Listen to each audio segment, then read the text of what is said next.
might require more than you brought.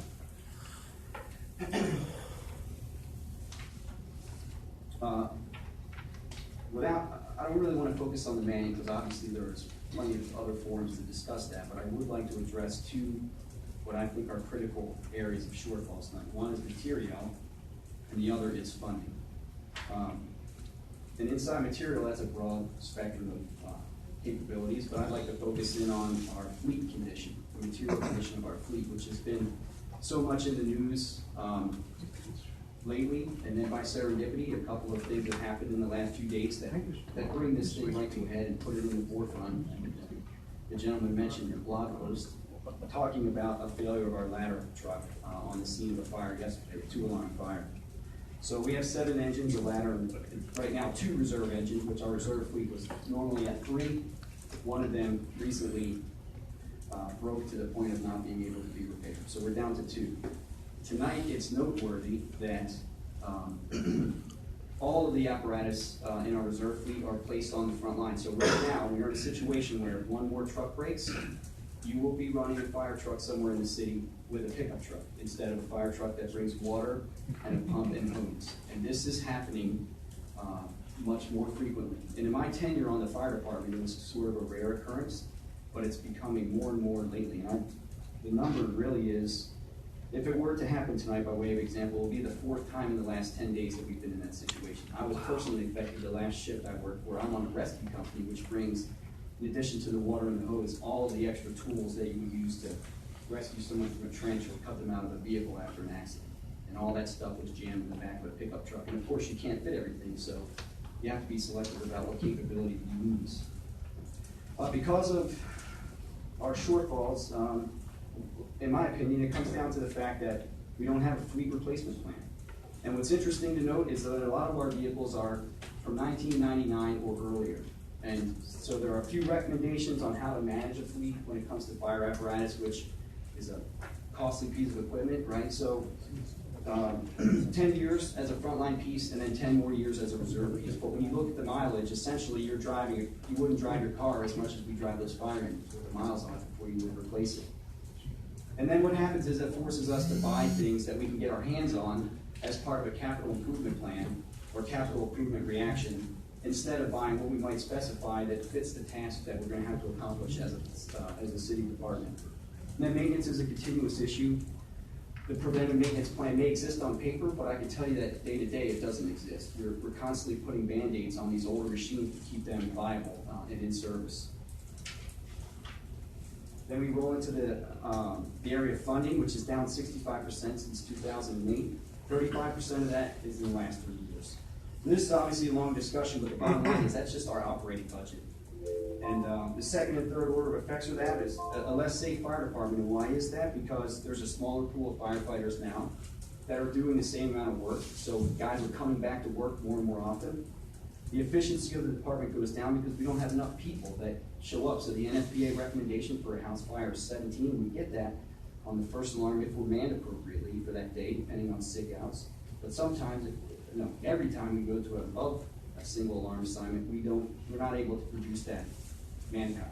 And then training suffers. And what's interesting, what's concerning to me as a safety guy is that it's all the special teams. So all of the most technical, low incidence of occurrence, but high risk evolutions that we would have to perform are the ones, frankly, we're least trained for because the budget has been cut so much that we've only really trained about half the time, so every other month.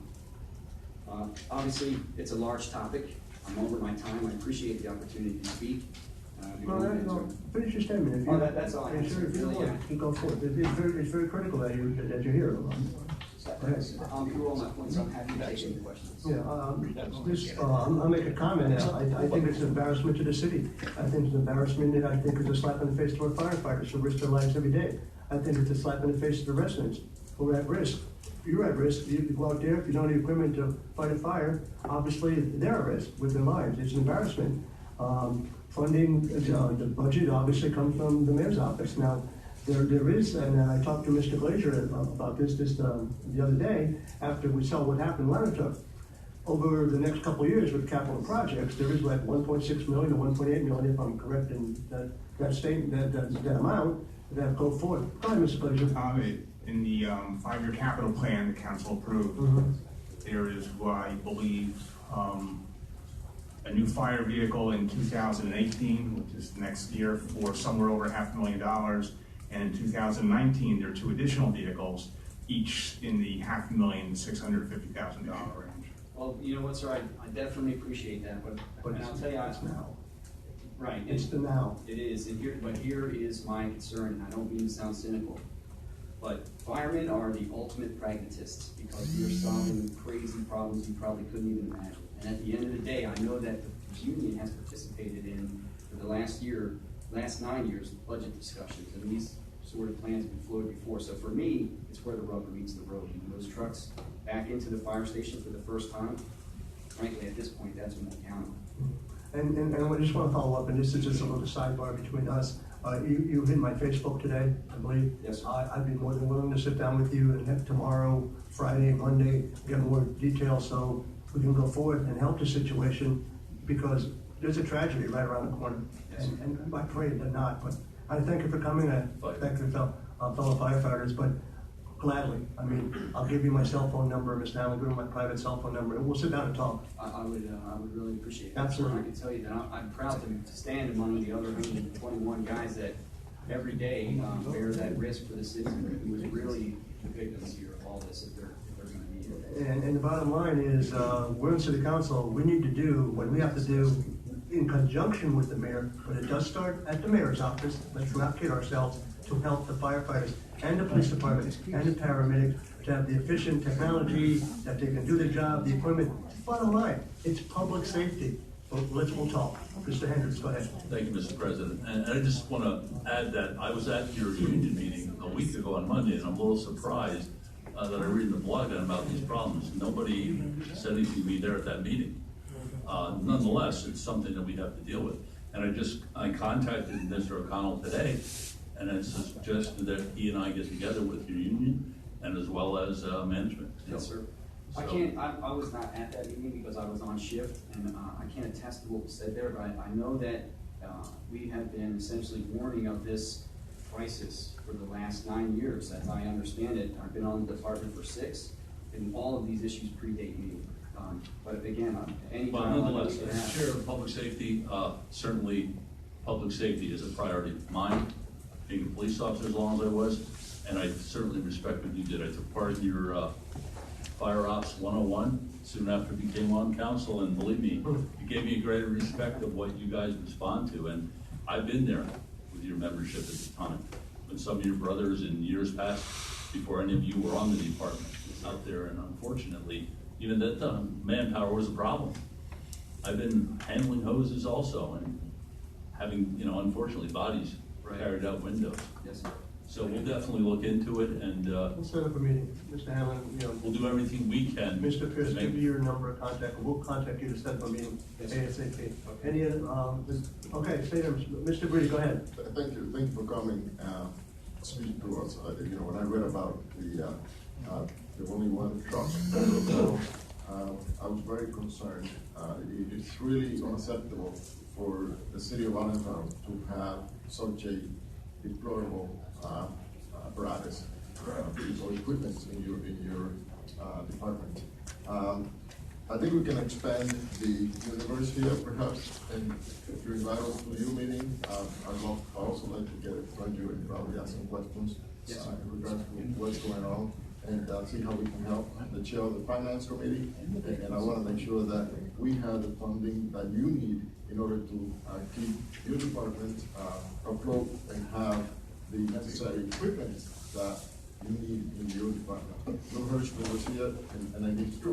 We used to take care of your department very much in the past, and I'd like to continue that. I think it was referring more to the uniforms that we would get them done, repair here, right up to Robert, down over here on 6th Street. Yes, sir.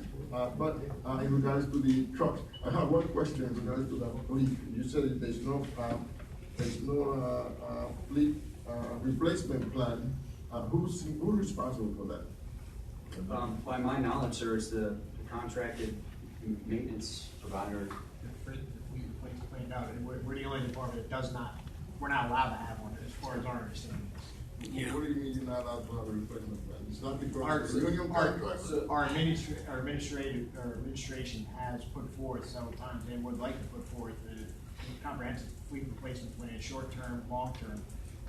However, they have been getting stymied up until recently, with all this stuff going on.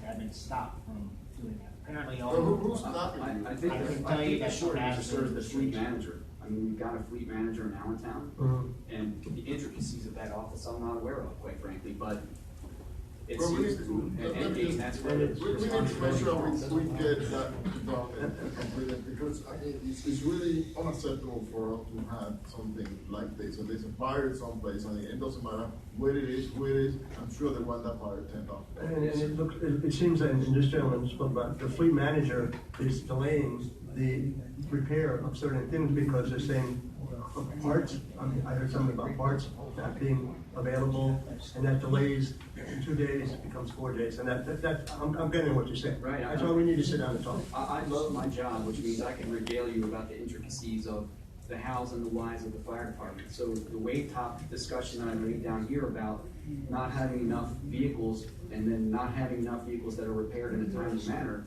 is only the tip of the discussion, because really, honestly, when you talk to firefighters from other cities who go, oh, you guys are in Allentown, you're crazy, you only have one ladder truck. I mean, that's literally, I've taken part in that conversation with other fire departments of similar or greater size. And these people are doing the job every day, and they think we're crazy. And my point being, sir, that, so the fire trucks are expensive.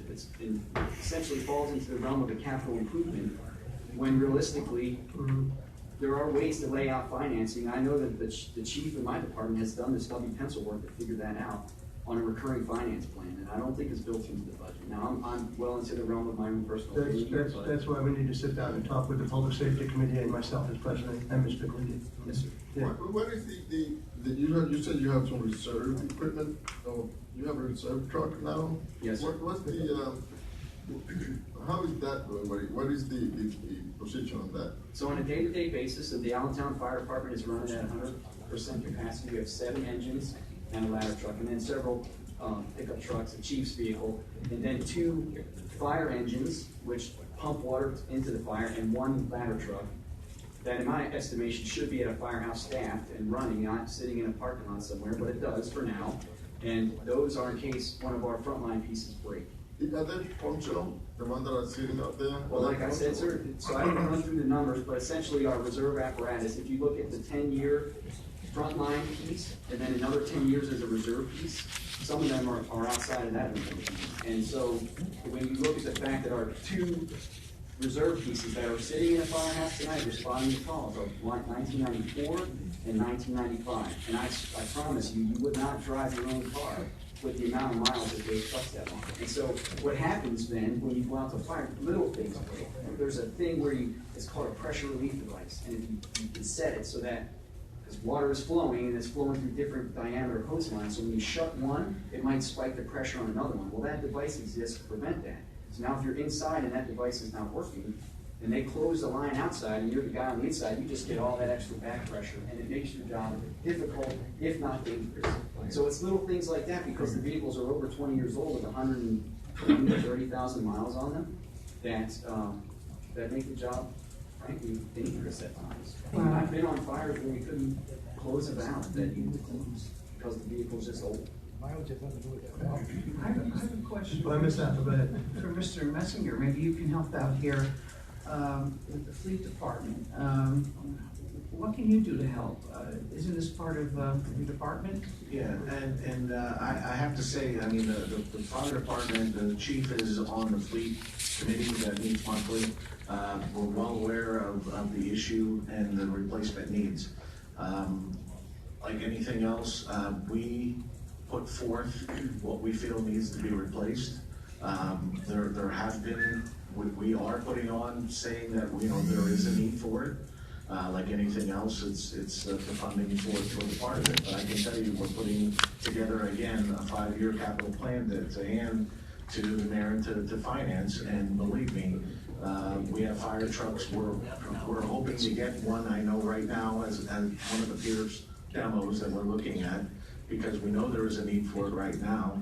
And what we're proposing in there is for another pumper for 18, 19, and 20. We know there's a need for it, and we're trying to do everything we can. Unfortunately, right now, with some of the repairs that were happening were a little bit longer term repairs. We're getting into engines. It's not anymore, it's just the valve or it's something else, we're getting into engines. I can tell you it's very difficult with some of the older trucks just being able to getting the work done. So, I mean, we've been sending them out, we've been trying to do some of the work in-house, but it is a priority and it is something that unfortunately parts are not, it's not available like they used to be. You go for anything now, they have them in warehouses somewhere. So supposed to have answers, not excuses. Some of the trucks, they have to actually make the parts.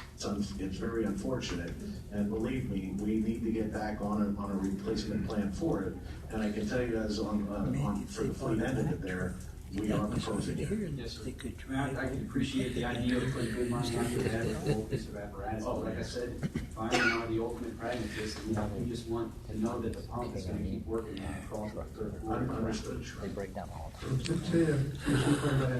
Yeah, I think just part of the explanation that we got from Mr. Messinger makes the replacement plan a little bit more pressing than the maintenance plan that's is or may not be in the process. But going back to what you said earlier, the bottom line is the buck stops at the mayor's office. So, I mean, I know, I've seen it, I've seen the requests for equipment.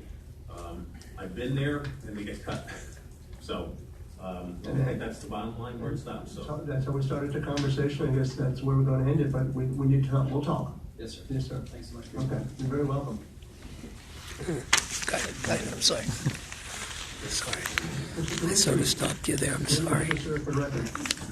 Michael Kaminsky, 779 Benton Street in Allentown. I want to be very, very nice about this, at least as much as I can. When you read on a blog and you read in the newspaper that fire trucks are falling apart at the seams, and that, listen, in 2009, there was a gas leak right next door to my house. I wouldn't have wanted to walk in that, let alone have the guts to walk into Fulton Street if you've driven by that mess over there that these gentlemen had to walk through. And I thank you for that, guys. And everybody else, I'm sure, echoes my sentiments. It is the duty and responsibility of the people in front of me here and the mayor's office to make sure. Can you put this over there? Responsibility starts at the mayor's office. That's it. I get that. I'm not That's asking it. what. I mean, I'll take the heat if you want to give me the heat, but that's where it starts. But we got to keep, and again, this is a team effort. I agree. You as our representatives, we start pounding I agree, Michael. all our administration to make sure that something gets done. Because I don't want to be the one, if I have fires next door at my house, or perish the thought that one of J.B. Riley's little buildings goes up in flames, and we don't have a ladder to get up there and get to anything, or the PPL building? I totally disagree, Michael. I mean, totally agree, Michael. No, go ahead. It's just that makes no sense. And here's the other thing I would say, from the point of view of a citizen, if I'm an insurance company and I'm reading, hey, Allentown's got no fire trucks, guess what? Your insurance is going up. Insurance is a tax on people that don't understand math. In this case, it's going to be a tax on people because our mayor doesn't understand our public safety. And that's unfortunate. Now, the other thing is, please fix the ethics board. Listen, I'm only a math teacher. I can count to 3 and 2.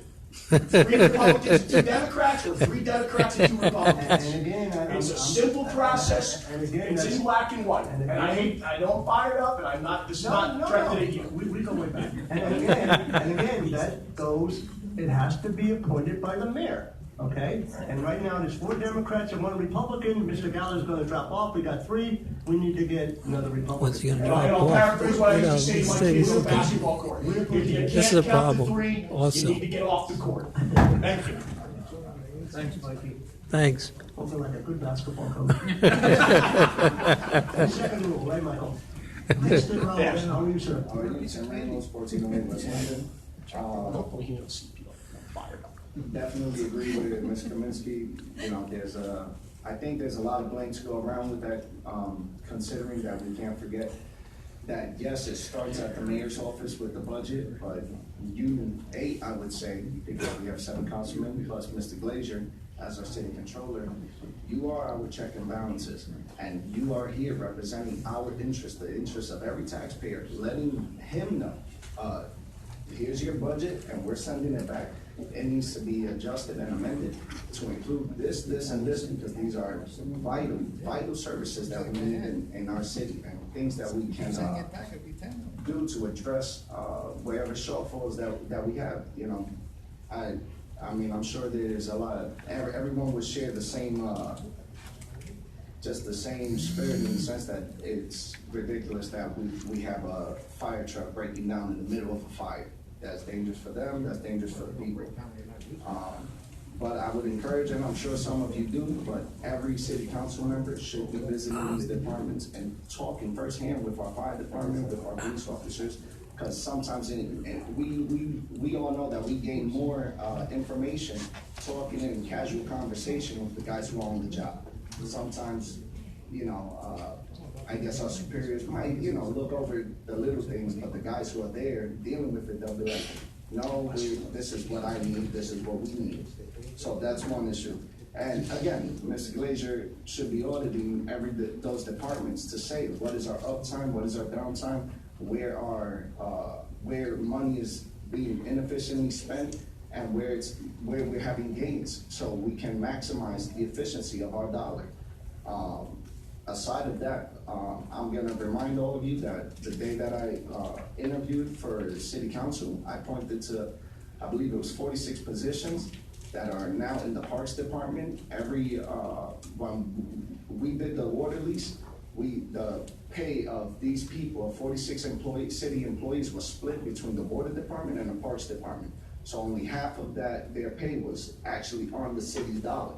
Now we eliminated the water department, we turned it over to the county, and what did we do? We put all those people in parks department, we doubled their pay, and most of them were given a raise of $10,000 to $16,000. If you go back, I looked at remember, I was well versed that day in the budget of how that was done. So I just matched, boom, this job code to that job code, yep, and here you can see that their pay was doubled to make them whole because of what they're not getting no longer because of the elimination of the water department, and then they were raised $10,000 to $16,000.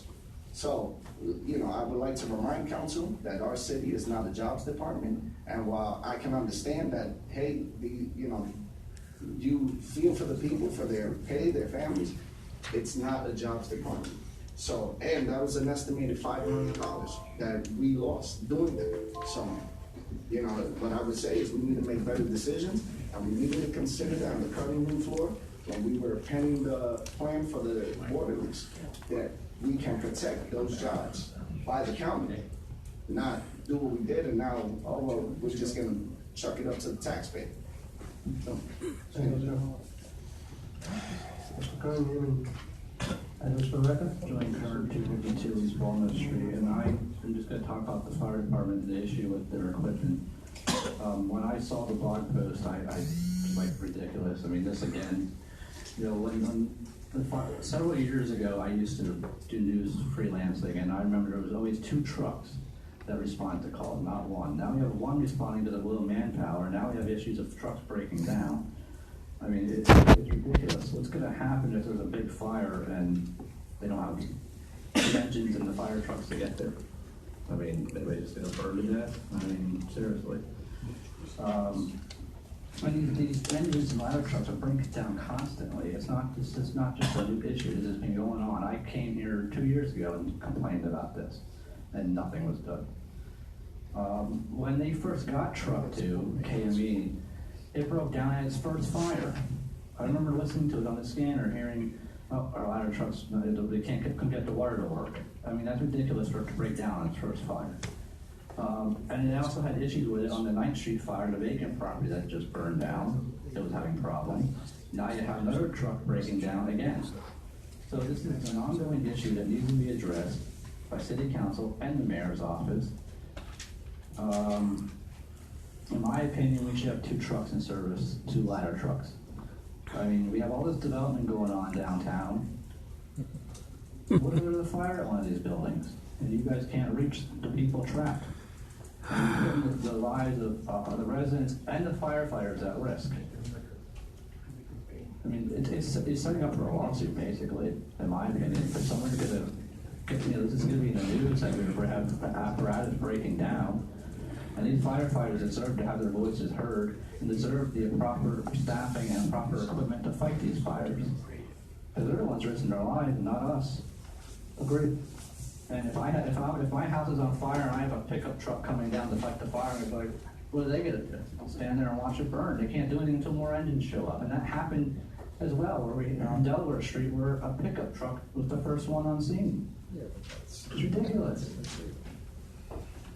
And I have to say, the Allentown Fire Department is top notch, in my opinion.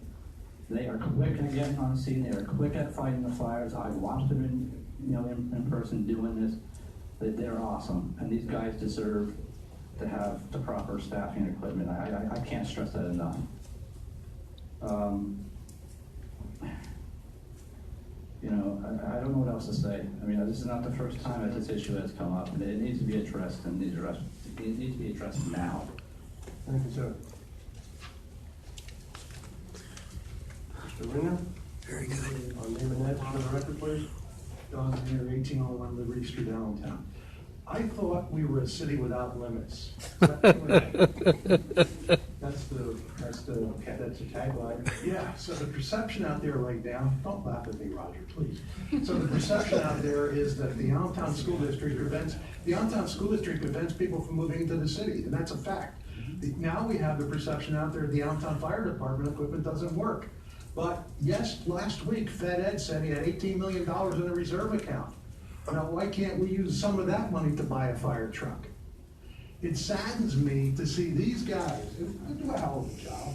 So does this guy here, he deserves a lot of things too. And these guys are going with equipment. The suburban fire companies have better equipment and new equipment, and we're sitting here with garbage. This is ridiculous. We'll sit down with Mr. Pearson, see what we can do as city council to get things rolling, and we heard some good news about the capital, What about this $18 million he said he had? How much? Someone said he had $18 million in a reserve account somewhere. We can't find it. I didn't hear 18, I heard 10, but you're right. Well, that's enough to buy a fire truck, isn't it? Right? Oh, absolutely, yeah. So, my other, go ahead. No, go ahead. My other statement is, with Fed Ed being a dishonest person running for mayor right now, we also have another questionable gentleman running for mayor who's guaranteeing people jobs, okay, before he's elected. And I think something has to be done by the ethics board here. Like I stated to Mr. Hirschman, someone needs to file a complaint, and that complaint will be sent to the ethics board. Okay, all right. You're looking at me though when you say that. We never look at you like that, sir. And thank God for Mr. O'Hare. I agree with that statement also. Mr. Pearson, how are you? Looks like you just came off the baseball field. Did you up today? Where at? Notre Dame. Who won? Notre Dame. Notre Dame. Were you behind the plate? What a basic. You had an easy day then. Go ahead, sir. I'm sorry. Name and address, sir. Dennis Pearson, 942 East Tillman Street. I just had this question and observation on regard to the fire thing. Okay, we have a problem with our fire department as far as equipment is concerned. What are our obligations on mutual response? Are we able to go out and do our mutual response to other communities? And are other communities willing to come to here for mutual response regarding our condition, because they'll be overly used here? I don't know the specifics of the fire department's mutual aid, but the fact of the matter is, outlying departments come and assist us way more than you guys go out and assist them. I'm correct in that. And there are mutual aid agreements that are worked out with the police and with the fire. But it still doesn't solve their problem of equipment. No, it doesn't. I mean, it doesn't. I mean, it causes pressures on on other communities coming in and whatever, and we have to meet up with our obligations. You're right, Dennis. Here, can you hold this for a second? Anyone else ready for the floor? Wait a minute. Mr. Ramos, long time no see. How are you, sir? Doing good, and what happens to you here?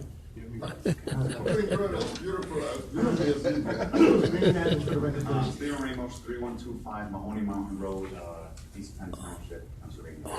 I'm just here, wanting to visit y'all and see how things are going. With the, many people are here because of the fire, breakdown of fire truck. But, this is not a new thing, right? In the sense of there are concerns in the community and people are feeling that we're not getting the response that we need, whether it's from law enforcement or other entities, to the needs of the people. And so, today you're going to be talking about an ordinance, right, the nuisance abatement ordinance. But those people that are affected, take, the people at cash.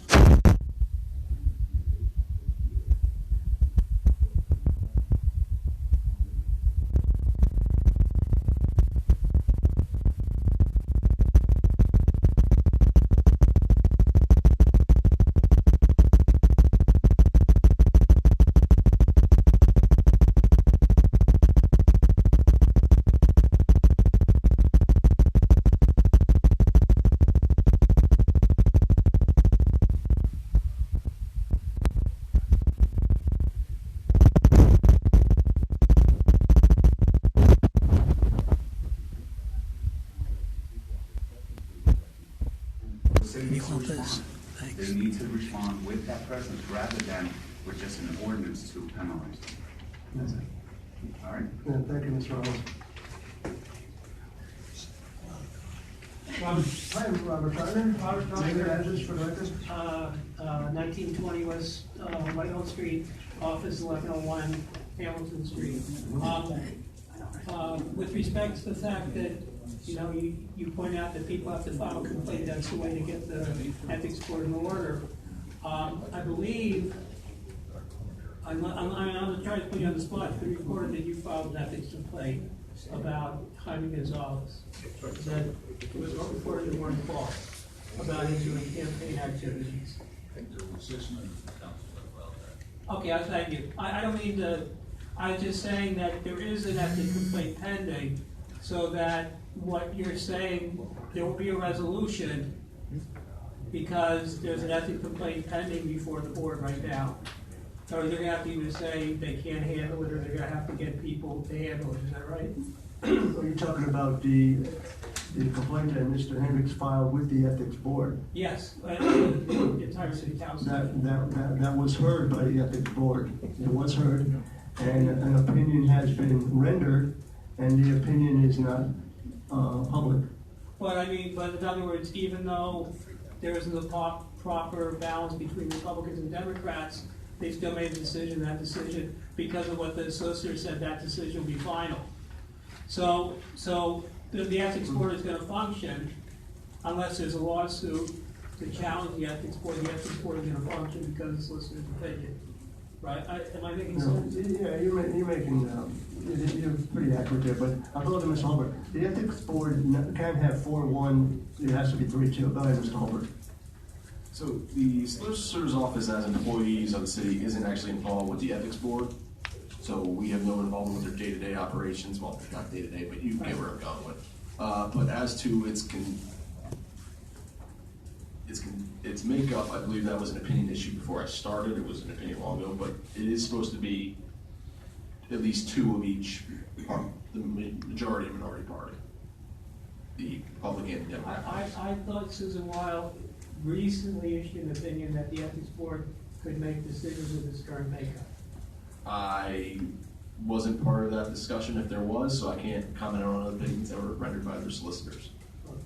I'll leave it. Thank you. I don't understand it all, brother. Thank you. Madam Fagley, welcome.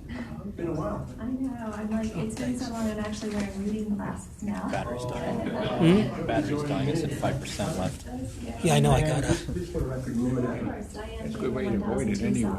Street, 19, 183.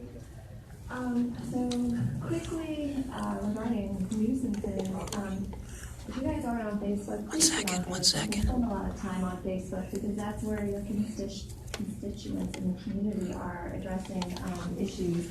And Soft Machine Gallery owner John Mortensen the one day posted a video of an ATV that I think drove the wrong way up 9th Street and then proceeded to drive around the PP&L Plaza while people were videotaping. People thought it was maybe for some type of rap video or something, but like this went on for 20 minutes before the cops showed up. The ATVs have just completely taken over our city. I mean, there isn't anywhere I go where I don't see people on those little bikes, bigger bikes, ATVs, riding on the streets, doing handstands, anyway. But I saw the video and I was shocked, and I was trying to figure out how to send it to my camera to send you guys. Literally, PP&L Plaza. I mean, as a downtown business owner, it's really upsetting that this is the type of image that is, you know, what people are seeing when they come to our newly revitalized downtown. So beyond that, You still have